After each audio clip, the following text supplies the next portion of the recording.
হাফিজুল্লাহ মোসাম্মদ মিতু আক্তারকে বিয়ে দেওয়ার জন্য জনাব মাওলানা মোহাম্মদ আব্দুল রশিদ সাহেব নিযুক্ত হয়ে দুইজন সাক্ষী নিয়ে শরীয়তুল মোহাম্মদ অনুযায়ী কাবিননামা মোতাবেক 10 লক্ষ টাকার বিনিময়ে সকলের সম্মুখে ওনার নফস এবং জাতকে আপনার নিকট অর্পণ করা গেল, সুপর্দ করা গেল।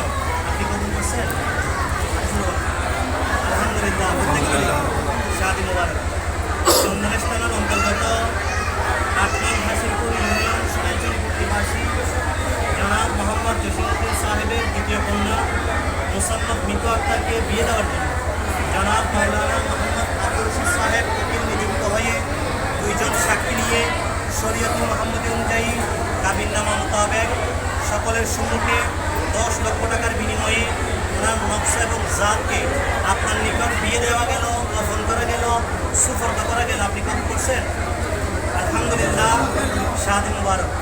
চন্দনেশ থানার অন্তর্গত 8 নং হাসিমপুর ইউনিয়ন সোনাইচুরিপুর নিবাসী জনাব মোহাম্মদ জসিমউদ্দিন সাহেবের দ্বিতীয় কন্যা মোসাম্মদ মিতু আক্তারকে বিয়ে দেওয়ার জন্য জনাব মাওলানা মোহাম্মদ আব্দুল রশিদ সাহেব উকিল নিযুক্ত হয়ে দুইজন সাক্ষী নিয়ে শরীয়তুল মোহাম্মদী অনুযায়ী কাবিননামা মোতাবেক 10 লক্ষ টাকার বিনিময়ে সকলের সম্মুখে ওনার নফস এবং জাতকে আপনার নিকট বিয়ে দেওয়া গেল, উপস্থাপন করা গেল, অর্পণ করা গেল, সুপর্দ করা গেল। আপনি কবুল করছেন? আলহামদুলিল্লাহ। শাদি মুবারক।